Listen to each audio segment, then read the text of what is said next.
Hello दोस्तों, online class में आपका स्वागत है। दोस्तों आज मैं आपको बताऊंगा फ्यूचर इंडेफिनिट टेंस के बारे में। तो चलिए दोस्तों शुरू करते हैं फ्यूचर इंडेफिनिट टेंस। दोस्तों टेंस को हिंदी में काल या समय भी कहा जाता है। ये तीन तरह के होते हैं: प्रेजेंट टेंस, पास्ट टेंस और फ्यूचर टेंस। इन्हें हिंदी में वर्तमान काल, भूतकाल और भविष्य काल कहा जाता है। अब चलते हैं फ्यूचर इंडेफिनिट टेंस के बारे में। इसे सिंपल फ्यूचर टेंस भी कहा जाता है। जब हिंदी के किसी वाक्य के अंत में गा, गे या गी आता है तो उसे फ्यूचर इंडेफिनिट टेंस कहा जाता है। जैसे राम खाना खाएगा, सीता स्कूल जाएगी, बच्चे क्रिकेट खेलेंगे, तो ये सब फ्यूचर इंडेफिनिट टेंस के ही सेंटेंस हैं। अब चलते हैं फ्यूचर इंडेफिनिट टेंस के अफर्मेटिव सेंटेंस पर। यह एक तरह से पॉजिटिव या सकारात्मक सेंटेंस होता है। यह अफर्मेटिव सेंटेंस कैसे लिखा जाता है, अब मैं आपको उसका रूल बताता हूँ। इसके रूल में सबसे पहले सब्जेक्ट आएगा, उसके बाद विल आएगा, उसके बाद नेक्स्ट वर्ब की फर्स्ट फॉर्म का यूज होगा और लास्ट में ऑब्जेक्ट आ जाएगा। अब चलते हैं इसके कुछ एग्जाम्पल्स पर। जैसे राम गाना गाएगा, तो इसका इंग्लिश में आएगा Ram will sing the song. Next example, Sita खाना खाएगी, इसका इंग्लिश में आएगा Sita will eat the food. Next example, Ramesh, Suresh और राम क्रिकेट खेलेंगे, तो इसके इंग्लिश में कहा जाएगा Ramesh, Suresh and Ram will play cricket.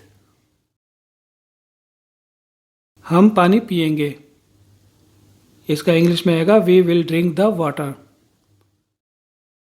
Next example, मैं दिल्ली में रहूँगा, इसे इंग्लिश में कहा जाएगा I will live in Delhi. अब चलते हैं फ्यूचर इंडेफिनिट टेंस के नेगेटिव सेंटेंस पर। अगर फ्यूचर इंडेफिनिट टेंस के किसी भी सेंटेंस को नेगेटिव सेंटेंस में कन्वर्ट करें तो वो कुछ ऐसे लिखा जाएगा। इसके रूल में सबसे पहले सब्जेक्ट आएगा, उसके बाद विल का यूज होगा, उसके बाद नॉट आएगा, उसके बाद वर्ब की फर्स्ट फॉर्म का यूज होगा और लास्ट में ऑब्जेक्ट आ जाएगा। अब चलते हैं इसके कुछ एग्जाम्पल्स पर। जैसे मोहन गाना नहीं गाएगा, तो इसे इंग्लिश में कहा जाएगा Mohan will not sing the song. Next example, Sita खाना नहीं खाएगी, इसे इंग्लिश में कहा जाएगा Sita will not eat the food. Next example, Ramesh, Suresh और राम क्रिकेट नहीं खेलेंगे, तो इसे इंग्लिश में कहा जाएगा Ramesh, Suresh and Ram will not play cricket. Next example, हम पानी नहीं पिएंगे, इसका इंग्लिश में आएगा we will not drink the water. Next example, मैं दिल्ली में नहीं रहूँगा, इसे इंग्लिश में कहा जाएगा I will not live in Delhi. अब चलते हैं फ्यूचर इंडेफिनिट टेंस के इंटेरोगेटिव सेंटेंस पर। अगर फ्यूचर इंडेफिनिट टेंस के किसी भी सेंटेंस को इंटेरोगेटिव सेंटेंस में कन्वर्ट करें तो वो कुछ ऐसे लिखा जाएगा। इसके रूल में सबसे पहले WH फैमिली का कोई एक वर्ड आएगा, उसके बाद विल का यूज होगा, उसके बाद नेक्स्ट सब्जेक्ट आएगा, उसके बाद अगर ये इंटेरोगेटिव के साथ नेगेटिव सेंटेंस है तो यहाँ पर सब्जेक्ट के बाद नॉट आ जाएगा, उसके बाद वर्ब की फर्स्ट फॉर्म का यूज होगा और लास्ट में ऑब्जेक्ट के बाद क्वेश्चन मार्क आ जाएगा। इस इंटेरोगेटिव सेंटेंस में दो तरह के सेंटेंस होते हैं, एक WH फैमिली से शुरू होने वाले एग्जांपल्स और दूसरे बिना WH फैमिली से शुरू होने वाले एग्जांपल्स। तो सबसे पहले शुरू करते हैं बिना WH फैमिली से शुरू होने वाले एग्जांपल्स।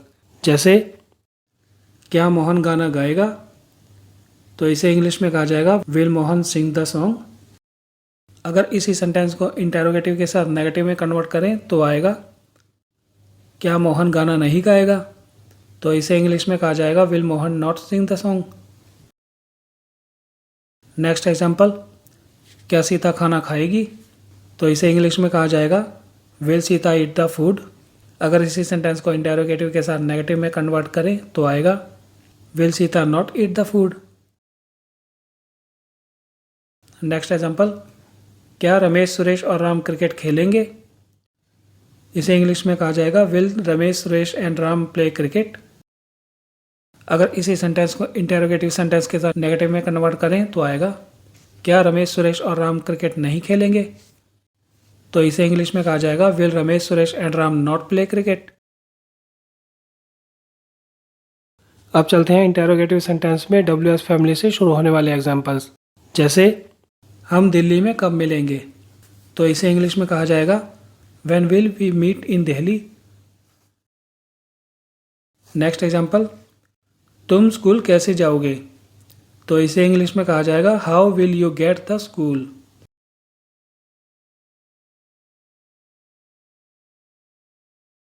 तो ये था दोस्तों फ्यूचर इंडेफिनिट टेंस और उसके रूल्स। अगर आपको मेरी वीडियो पसंद आती है तो प्लीज़ मेरी वीडियो को लाइक कीजिए, शेयर कीजिए और मेरे चैनल को सब्सक्राइब कीजिए। Thank you.